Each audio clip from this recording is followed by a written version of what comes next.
Todd Monken has taken his talents to the NFL to be the offensive coordinator for the Baltimore Ravens. That news broke, and then just a few minutes later, you got the news that Mike Bobo is going to be elevating from offensive analyst at the University of Georgia to the new play caller. So he is once again the OC for the Georgia Bulldogs. Let's start with Todd Monken, though. We're going to unpack what this whole thing means for both sides. Obviously, a little bit more on the Georgia side, as we are a college football-centric show. For Todd Monken, you can't blame him, man. I don't think Georgia fans feel any sort of bitterness or disdain for Todd Monken wanting to go take his talents to the professional level. And I say that because college football is continuing to change and evolve to where there has been more demand on assistant coaches now more than ever before, I would say. It is a year-round thing with the new way that visits work and the extra signing period. College football today looks vastly different than it did 10 years ago. And so for Todd Monken, he's accomplished everything he would want to accomplish at the collegiate level. National titles, got it. New Year's Six Bowl wins, got it. There's a ton that he's accomplished here. I don't know that you're looking for too much more. Obviously, accomplished a New Year's Six Bowl win in the form of a college football playoff semifinal game. Got a natty this year. Everything he's wanted to do, he's checked those boxes. Now, someone close to the Georgia program told me that being an NFL coach, potentially NFL head coach, is one of his unchecked goals that he has in front of him. And the path to doing that is being an NFL coordinator. So again, he's headed to the Baltimore Ravens. And if you're a Ravens fan, big get for the Ravens. Nice feather in your cap. Now, Mike Bobo is going to be the offensive coordinator, like I already told you, for the University of Georgia. Really quickly, though, if you have not yet subscribed, would love to have you a part of this. Also, follow me on the socials at JD Piquel on Twitter as well as on Instagram. Mike Bobo, according to Todd Monken, had a lot of input this past season on third down for the Georgia Bulldogs. And the most encouraging thing, or one of the most encouraging things, is Mike Bobo is not stepping into the door for the first time at Georgia. He is very much so aware of the personnel and the weapons and the strengths that are to be played to at Georgia. He's gone through different weeks of game planning under Todd Monken. And the word on the street is that Todd Monken very much so would have and maybe did endorse Mike Bobo for the OC job. So the guy who is leaving your program on the way out said, hey, if you want to do some more good things, if you want to try and replicate the results that we had this past season, that Coach Bobo, I'm telling you, he's not a bad option. And so I imagine that played a factor in this whole thing.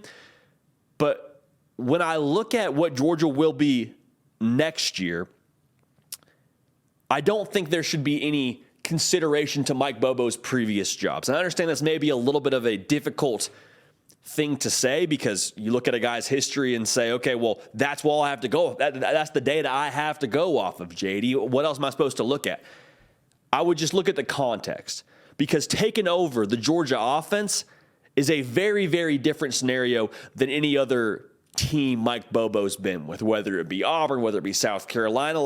This machine at Georgia offensively, it is the most firepower that he's ever dealt with, okay? So to say that he is responsible, rather, or he is going to be labeled because of the success he didn't have at South Carolina or the success he didn't have at Auburn, I think that is a little bit irresponsible.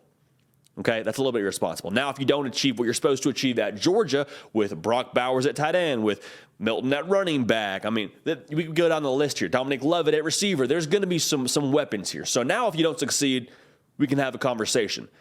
To have some caution is fair. I think you're allowed to have that. But to just say, nope, no good because of the Auburn deal. Come on now.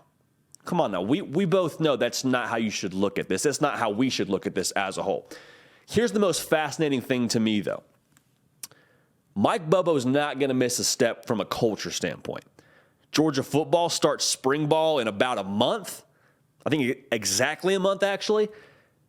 If you were to hire somebody else in, you have to indoctrinate them into the Georgia culture, into the way that Georgia does things. And Georgia does things differently than anybody else in the country. From a player standpoint, it's hard to get calibrated to be an adult responsible for helping run that culture and maintain that culture. You got to get on board quick, fast, and in a hurry. You got to be up to speed to the nth degree. 3,000, 4,000 level kind of expert. So Mike Bobo already gets it. He already knows the smart way of doing things, pun intended. But what's this going to do for the quarterback battle? You got Carson Beck, you got Brock Vandagriff, you got Gunnar Stockton, all three that are highly touted, very talented quarterbacks. And the advantage going into spring ball and into 2023 was, well, Carson Beck's been there the longest. He's going to have the best feel for Todd Monken's system. And one of the things that NFL teams like about Stetson Bennett is when they get a long play call that's really verbiage heavy and very wordy, he's not going to have a tough time spitting that out. He's not going to have a tough time doing a 14-word play call. That's tough to get your mind around if you're any quarterback. Well, now as we translate into the Mike Bobo era once again at Georgia, does the learning curve that Carson Beck had the advantage on, is that now a level playing field for all three of these guys? It's really too early to tell. We're speculating. But if that levels the playing field, you can expect Gunnar Stockton to play more of a factor in this race, or Brock Vandagriff, because that experience factor, while it's there from a college football standpoint of just having more time in a college offense in general, but now it's a new offense. Now you're starting a new chapter of this book. If it's square one for everybody, this quarterback race to me becomes much more fascinating and intriguing. So we'll keep an eye on this. We'll watch it like a hawk throughout spring ball. Week 1 of college football, man, it'll be here before you know it. But Mike Bobo is the new OC at the University of Georgia. Todd Monken taking his talents to the NFL. We wish him well for everyone here at the Hard Count, as I'm sure Todd Monken tunes in religiously. This has been the Hard Count. Nick Brake lifting heavy. This is your show. We appreciate y'all. We love y'all. Make sure you're subscribed. We don't want you to miss a minute of anything going on across the college football landscape. So follow me on Twitter as well as on Instagram at JDPikel. We're going to keep the party rolling, and we will see y'all next time. Hey, y'all. Thanks so much for watching. Subscribe to the channel here to make sure you don't miss an episode of the Hard Count. Also, be sure to check out other videos on the On3 YouTube channel.